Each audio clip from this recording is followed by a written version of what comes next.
नजीब मसूद पूरे मोहल्ले में बदनाम था। वो सारा दिन गुंडागर्दी और आवारागर्दी करता था।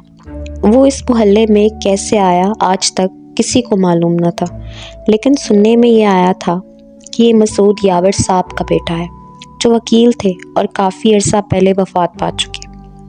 वो अपने बेटे नजीब को अपने जैसा बनाना चाहते थे, लेकिन शायद ऐसा उनकी किस्मत में नहीं था। मोहल्ले के तकरीबन सब लोग नजीब मसूद को नसीहत करते करते थक जाते और नसीहतों से उसके सर पर जूं तक न रेंगती। यही वजह थी कि वही चचा के अलावा सब लोगों ने उसे नसीहत करना छोड़ दिया था।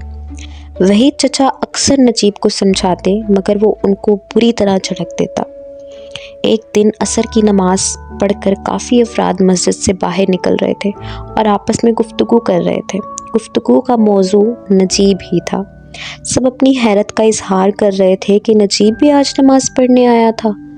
हैरत की बात है कि नजीब नमाज पढ़ने आया है, एक साहब ने हैरत भरे लहजे में कहा। शायद इसे अक्ल आ गई है, दूसरे साहब ने कहा। एक साहब हुए फिर भी ये काया पलट कैसे हुई? इस सवाल का जवाब किसी के पास न था। एक साहब ने कुछ सोचकर कहा, मेरा ख्याल है ये बात नजीब से ही पूछनी चाहिए। इतने में नजीब भी मस्जिद से बाहर निकलता हुआ दिखाई दिया। आते ही उसने सबसे पहले सलाम किया, फिर सबसे मुसाफा किया। सब लोग मुतासर हुए बगैर रह न सके। मुसाफा के बाद एक साहब ने उससे पूछा, नजीब मियाँ, क्या बात है, तुम्हारे रंग ढंग में तब्दीली आ गई है?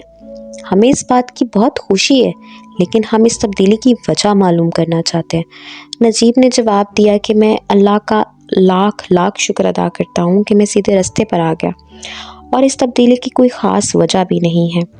जब नजीब आवारागर्दी करता था, उसका हम उम्र दोस्त मंसूर उसे नफ़रत की निगाह से देखता था, लेकिन जब नजीब में तब्दीली आ गई तो मंसूर नजीब का दोबारा दोस्त बन गया। नजीब और मंसूर पार्क में बैठे थे। मंसूर ने नजीब से पूछा, वो अचानक बदल कैसे गया? अच्छा बताता हूँ, नजीब ने हार मानने वाले अंदाज में कहा। तो तुम जानते तो हो कि वही चचा मुझे नसीहत करने से बाज नहीं आते थे। जेड़ा बदमाश से मेरी लड़ाई हुई थी, परसों उसने मुझे लड़ने की दावत दी और मैं उसकी दावत पर उसके अड्डे पर जा रहा था, लेकिन जब माल रोड पार कर रहा था, वही चचा ने जाने कहाँ से आ गए और उन्होंने मेरा हाथ पकड़कर मुझे जेड़ा के अड्डे पर जाने से मना किया। मैं समझा कि ये फिर वही नसीहत शुरू कर देंगे, इसीलिए मैंने उनका हाथ झटक दिया। बुढ़ापे की वजह से दोनों सड़क पर गिर गए।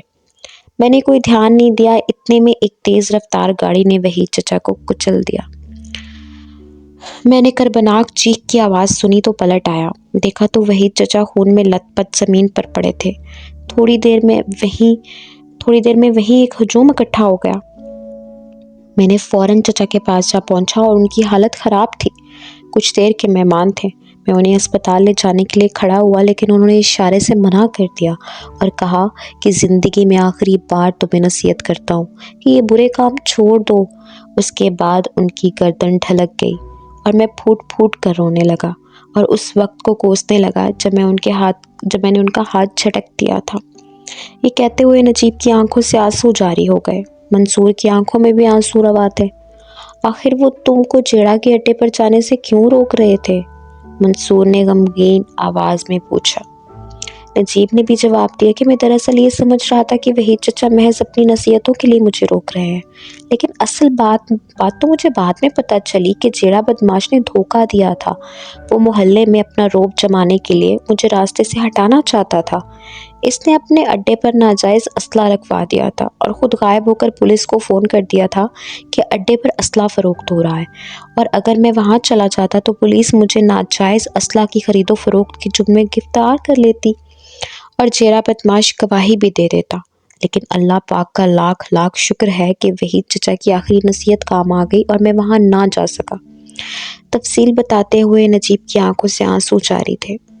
आजकल नजीब हर जुमरात को वही चचा की कब्र पर जाता है और उनके लिए मग़फ़िरत की दुआ करता है। मोहल्ले के सब लोग उसकी बहुत इज़्ज़त करते हैं।